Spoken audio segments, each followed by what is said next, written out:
எந்த வகை கீரையாக இருந்தாலும் இந்த மாதிரி சூப் செஞ்சு பாருங்கள். ஒரு துளி வெண்ணெய், சோள மாவு, எண்ணெய் இல்லாமல் ஒரு சூப்பர் அண்ட் டேஸ்டியான கீரை சூப் ரொம்ப சிம்பிளாக 10 நிமிஷத்தில் ரெடி பண்ணிடலாம். வாங்க எப்படி பண்ணுறதுன்னு பார்க்கலாம். வெல்கம் டு சன்விகா சமையலறை. வீடியோக்குள்ளே போகிறதுக்கு முன்னாடி நம்ம சேனலை ஃபஸ்ட் டைம் பார்க்குறீங்கன்னா சப்ஸ்கிரைப் பண்ணிக்கோங்க. கூடவே இருக்க பெல் ஐக்கானை கிளிக் பண்ணிவிட்டு ஆல் ஆப்ஷன் செலக்ட் பண்ணிக்கோங்க. ரெசிபி எப்படி செய்கிறதுன்னு பார்த்துடலாம். நான் இன்றைக்கி சிறுகீரை எடுத்துருக்கேன் சூப் பண்ணுறதுக்கு. நீங்கள் எந்த கீரை வேணால் எடுத்துக்கலாம். ரொம்ப கசப்பில்லாத கீரையாக எடுத்துக்கோங்க. இப்போ இதை நல்லா க்ளீன் பண்ணி எடுத்துக்கலாம். க்ளீன் பண்ணி எடுத்த கீரையை குக்கரில் மாற்றிக்கலாம். நான் சரியாக 2 கைப்பிடி அளவு வர மாதிரி எடுத்திருக்கேன். இது கூட ஒரு பெரிய வெங்காயத்தில் பாதி கட் பண்ணி சேர்த்துக்கோங்க. ஒரு சின்ன தக்காளி, 3லேருந்து 4 பல் பூண்டு சேர்த்துக்கலாம். தோலை உரிச்சிட்டு சேர்த்துக்கோங்க. இது கூட ஒரு பிஞ்ச் மஞ்சள் தூள், 1/2 டீஸ்பூன் சீரகம், ஒரு பிஞ்சு பெருங்காயத்தூள் சேர்த்துக்கலாம். 1 டேபிள் ஸ்பூன் பாசிப்பருப்பு சேர்த்துருக்கேன். பாசிப்பருப்பு ரொம்ப குறைவாக சேர்த்துக்கோங்க. இது கூட 1/2 டம்ளர் அளவுக்கு தண்ணி சேர்த்துக்கலாம். கீரையிலேருந்தே தண்ணி ரிலீஸ் ஆகி வேகும், அதனால் கொஞ்சமாக தண்ணி சேர்த்துக்கோங்க. இப்போ இதை நல்லா மிக்ஸ் பண்ணிவிட்டு மூடி போட்டு 3லேருந்து 4 விசிலுக்கு ப்ரெஷர் குக் பண்ணி எடுத்துக்கோங்க. இதில் சேர்த்துருக்க பாசிப்பருப்பு தான் நம்மளோட சூப்புக்கு நல்ல ஒரு க்ரீமி டெக்ஸ்சரை கொடுக்கும். அதுக்காக ரொம்ப சேர்த்துற வேண்டாம். இப்போ ப்ரெஷர் ரிலீஸ் ஆனதும் இந்த அளவுக்கு கீரையும் பருப்பும் நல்லா வெந்து வந்திருக்கு. பாருங்கள், நம்ம ஆட் பண்ணினா 1/2 டம்ளர் தண்ணி அப்படியே இருக்குது. கீரையிலேருந்து ரிலீஸ் ஆகிற தண்ணியிலே கீரை நல்லா வெந்து வந்திருக்கு. இப்போ இதை நல்லா ஆற வச்சு எடுத்துகிட்டு மிக்சர் ஜாரில் மாற்றிக்கலாம்.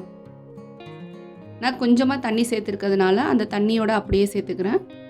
தண்ணி அதிகமாக சேர்த்துட்டிங்கன்னா கொஞ்சம் தண்ணியை மட்டும் ஸ்ட்ரெயின் பண்ணி தனியாக எடுத்துகிட்டு அரைக்கிற அளவுக்கு மட்டும் தண்ணி சேர்த்துக்கோங்க.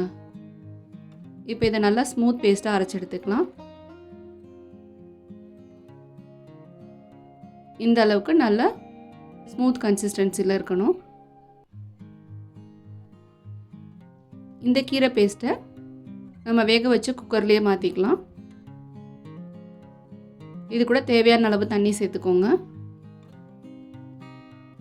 தண்ணியோட அளவை செக் பண்ணி பார்த்துட்டு ரொம்ப கெட்டியாக இருந்ததுன்னா இன்னும் கூட கொஞ்சம் தண்ணி சேர்த்துக்கலாம்.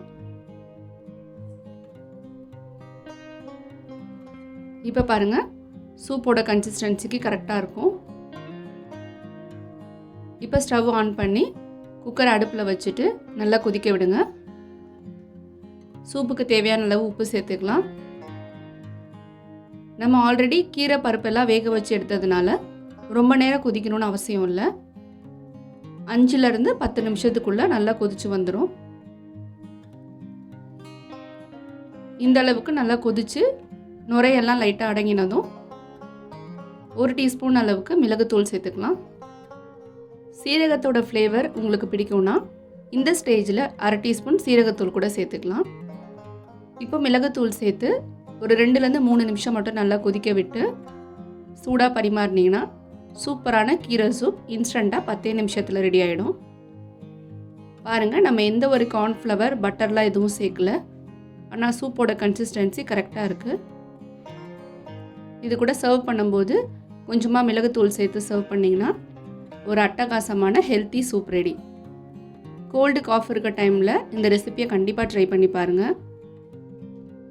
இதே மாதிரி ஹெல்த்தி, இன்ட்ரெஸ்டிங்கான, அதே சமயம் சிம்பிளான ரெசிபீஸ்லாம் பார்க்குறதுக்கு நம்ம சேனலை மறக்காமல் சப்ஸ்கிரைப் பண்ணிக்கோங்க. வீடியோ பிடிச்சிருந்தா லைக் பண்ண மறக்காதீங்க. கண்டிப்பாக ஷேர் பண்ணுங்கள். அடுத்து ஒரு இன்ட்ரெஸ்டிங் அண்ட் ஈஸியான ரெசிபீஸோடு மீட் பண்ணலாம்.